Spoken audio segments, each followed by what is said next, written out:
Hello dear friends, it's Tracey here to share a tutorial with you for this 3D butterfly wall hanging.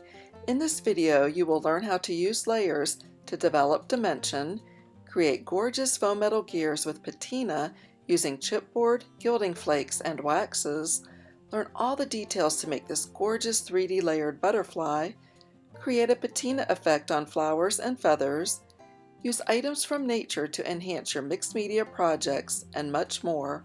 I would be delighted to hear from you in the comments below. If you enjoyed this video, please give it a thumbs up.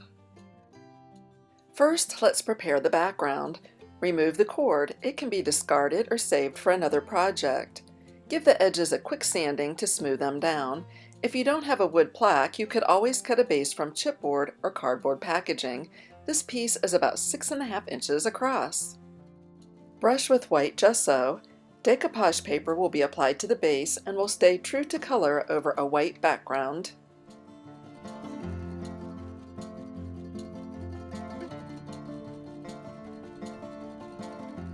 Be sure to brush the sides as well.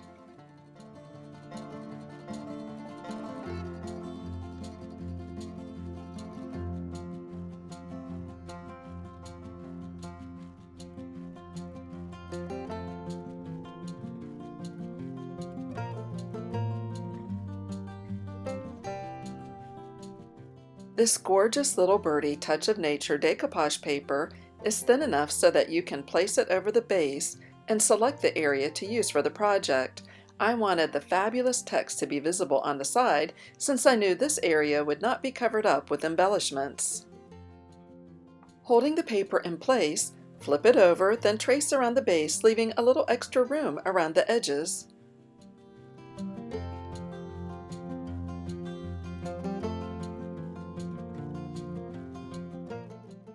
Cut out the shape. It doesn't need to be perfect since we'll be sanding the edges once the paper is glued down and has had a chance to dry.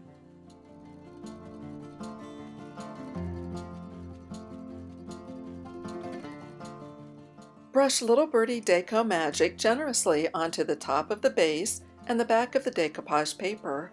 I'm using the version that dries matte. You want both surfaces to be wet and shiny, but not puddled with glue. A wide flat brush works best to spread decoupage glue. While I'm on the subject of brushes, be sure to use an older brush or one that's reserved for applying glues and gel mediums, as these can be tough on brushes. And be sure to clean your brush before the glue has had a chance to dry.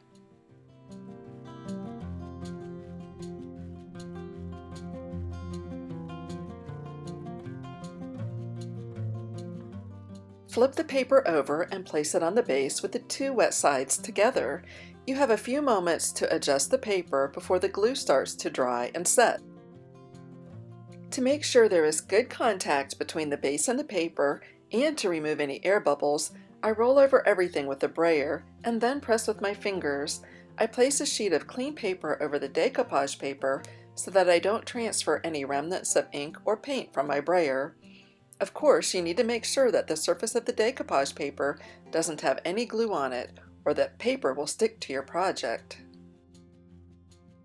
Now apply more of the Deco Magic to the surface of the paper to seal it.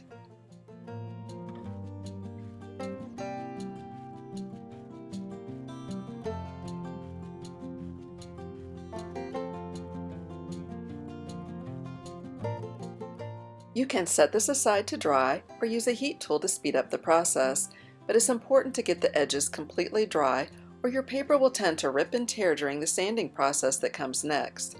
If you're going for a distressed look, that might actually be perfect for you. Even after drying with the heat tool, I decided to be on the safe side and let this sit overnight. When doing decoupage projects in the past, I personally find it challenging to match up the edges. That's why I cut the paper slightly larger than the base. So here I go in with scissors and trim off the excess paper where I'm able.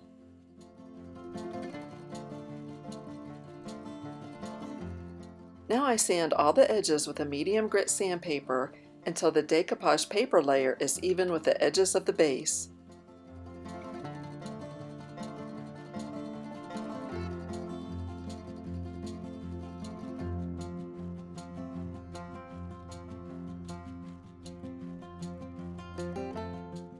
This base has a textured wood grain surface.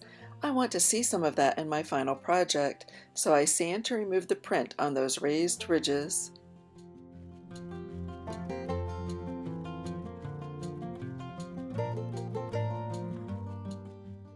Now let's apply Barley Crunch Stone Texture Paste to the brick wall stencil. Whenever using a paste with chunky texture like this, I found that I don't get perfectly stenciled images. I knew when I started that this wasn't going to have a brick wall effect when I was finished, but I did want to break up the texture stone areas for more visual appeal, and this stencil achieved the look I was going for perfectly.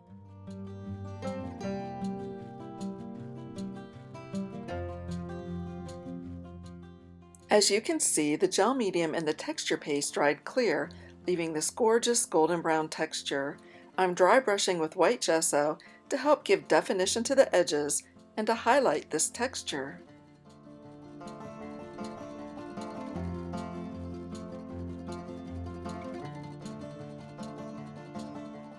For added depth, I'm dry brushing again, this time using coppery, tawny glint tinted metallic paint. I'm dry brushing only in one direction, that is with the grain of the wood marks sanded into the paper.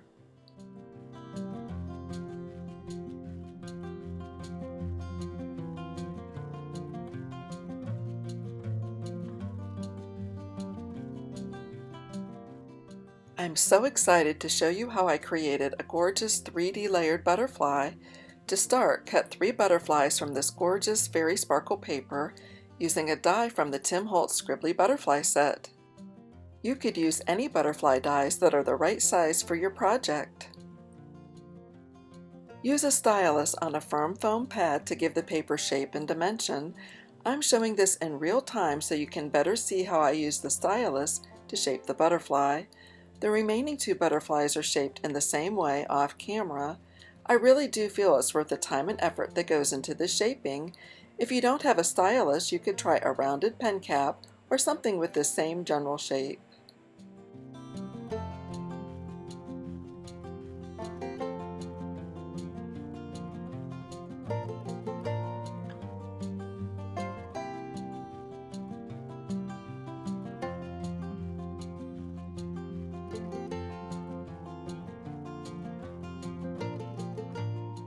Select your favorite layer and brush the edges of the wings with Glazed Berries tinted metallic paint.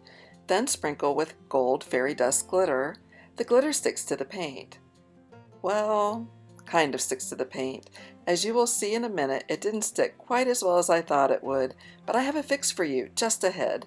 Just to be clear, only the top butterfly layer gets the paint and glitter.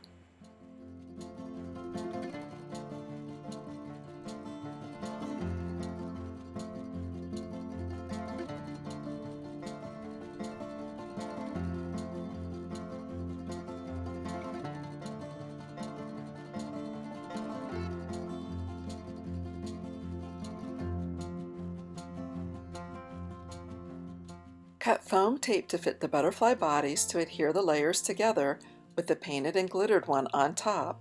The foam tape helps to give the 3D effect. You could just glue them together, but you wouldn't get as much dimension. If you don't have foam tape, you could adhere small pieces of chipboard between the layers.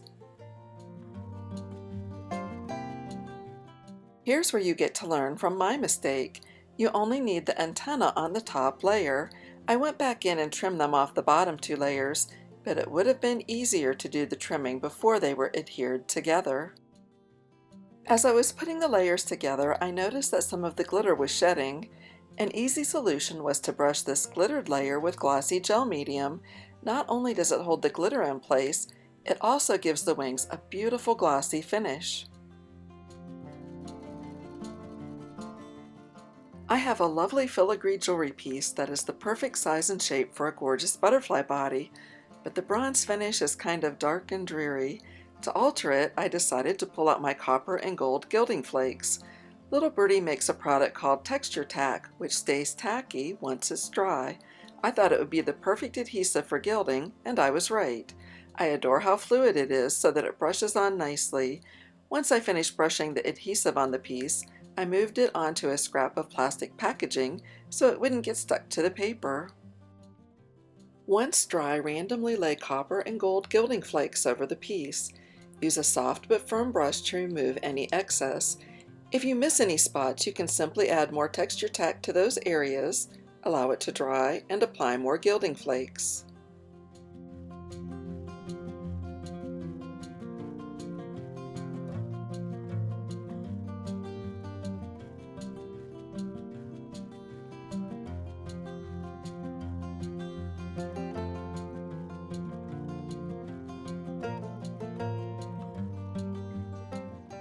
What an amazing transformation, right? Since I'm using teal flowers, I thought it would be nice to add some patina to the piece, so I brush on a little Caribbean teal tinted metallic paint, then rub with Aqua Sheen metallic wax. This once drab piece is now a real showstopper to finish off my butterfly. Now let's work on these fabulous little birdie chipboard pieces, along with a gear cut from thin chipboard using their cogs and wheels die set and a couple metal pieces from my stash. Don't hesitate to cut your chipboard apart. I cut off one of the gears from the Especially Cog set and 3 feathers from the Dreamcatcher. Brush the gears and metal pieces with texture tack and set aside to dry. A thin coat dries in about 5 minutes. If you want to speed up the process, you could use a heat tool, but be careful not to get too close or the glue could bubble up from the heat. This texture tack is available for my viewers in India through Itsy Bitsy, but is not currently available at the US online store. Any liquid glue that dries tacky or is designed for gilding should work. We're following the same process to gild these pieces that we used to transform the butterfly body. So once the glue has had a chance to dry, randomly lay a mix of copper and gold gilding flakes on these gears and brush away any excess. There are quite a few ways to create a faux metal finish on chipboard gears, but I think the gilding flakes create a more realistic effect than some of the other methods I've used before.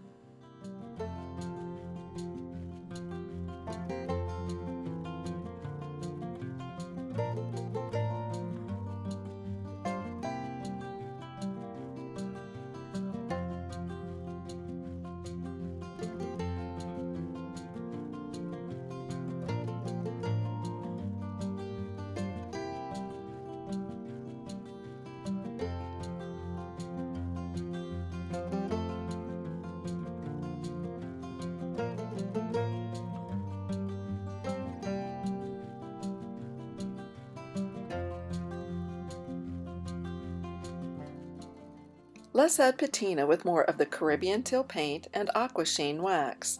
Now you can see the shapes more clearly. The flourish piece will become the butterfly trail, and the ornate corner will add texture and dimension to the smaller gear.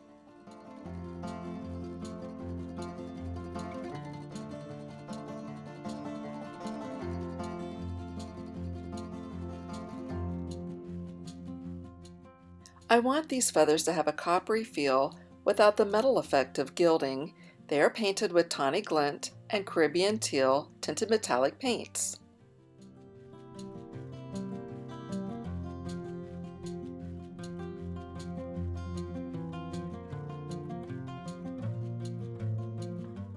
The teal felt just a little too bright, so I brushed lightly over the feathers one more time with coppery tawny glint.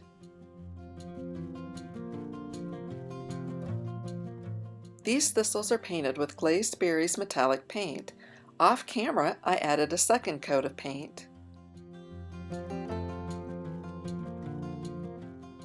Highlights are added with copper blaze metallic wax.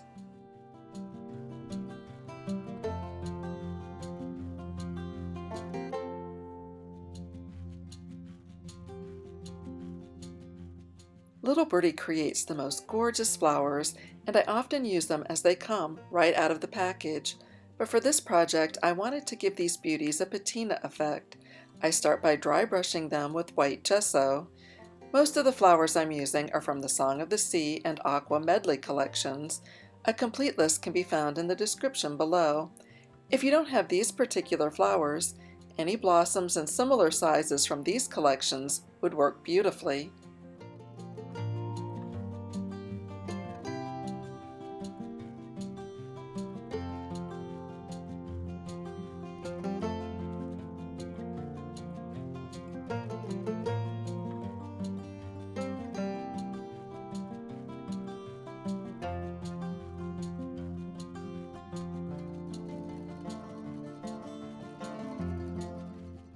Now dry brush them again, this time using tawny glint. When applying this color directly onto the flowers, it was a little muddy and lost its coppery vibrance. By dry brushing with white gesso first, I found that the resulting color was perfect.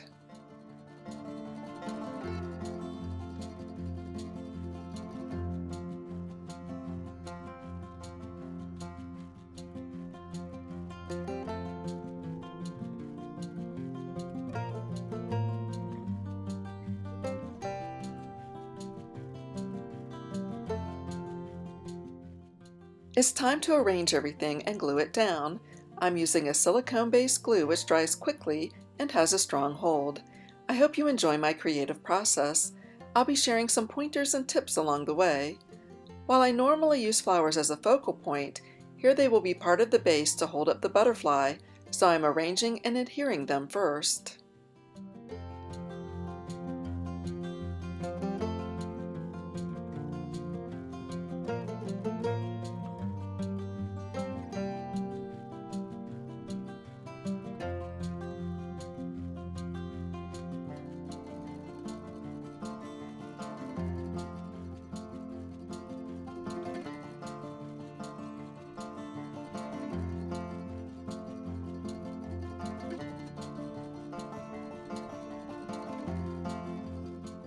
I thought this project would look great with some natural items in the mix.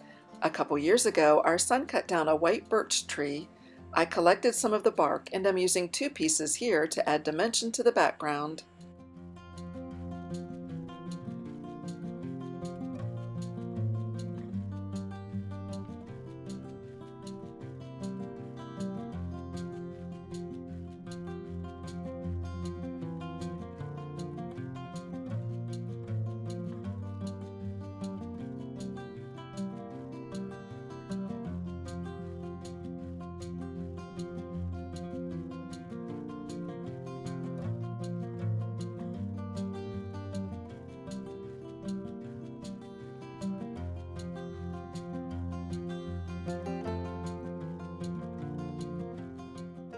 I thought that small sticks would look nice behind the butterfly, so I took a walk in our winter garden.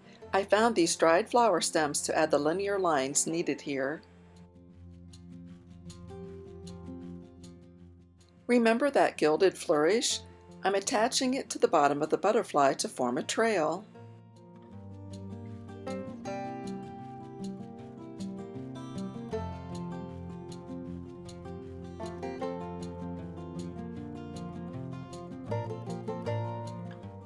My sweet friend Jessie raises chickens. She gifted me these beautiful feathers from her chicks. They are the perfect size, shape, and color to tuck in around the floral cluster.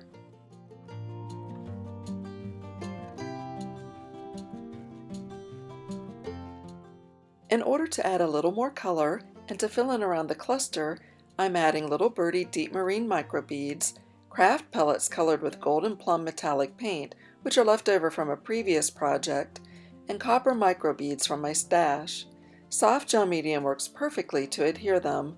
I brush the medium onto the areas where I want texture and then sprinkle a mix of these lovely beads and pellets into the gel.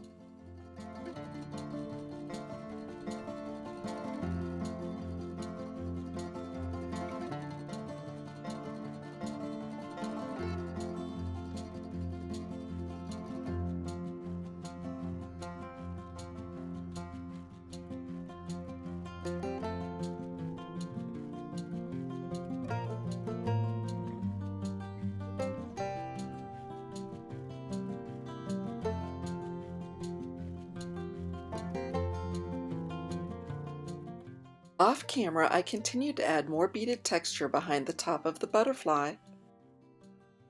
Use your wings is such a perfect sentiment for this home decor piece.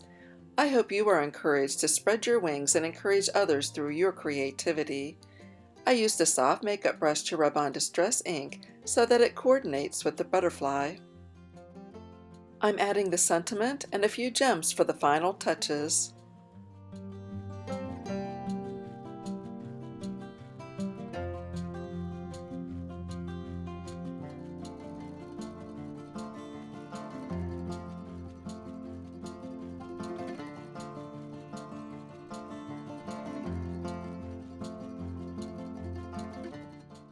There are so many beautiful layers to give depth and dimension to this delightful mixed media piece.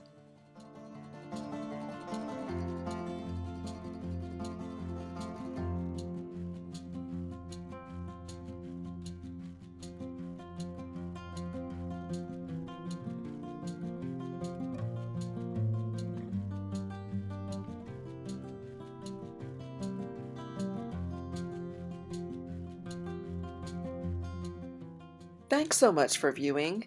Please click on the subscribe button if you're new to my channel and would like to see more content like this. Here are links to videos you might enjoy viewing. You can visit the Little Birdie Crafts store with a link found in the description below.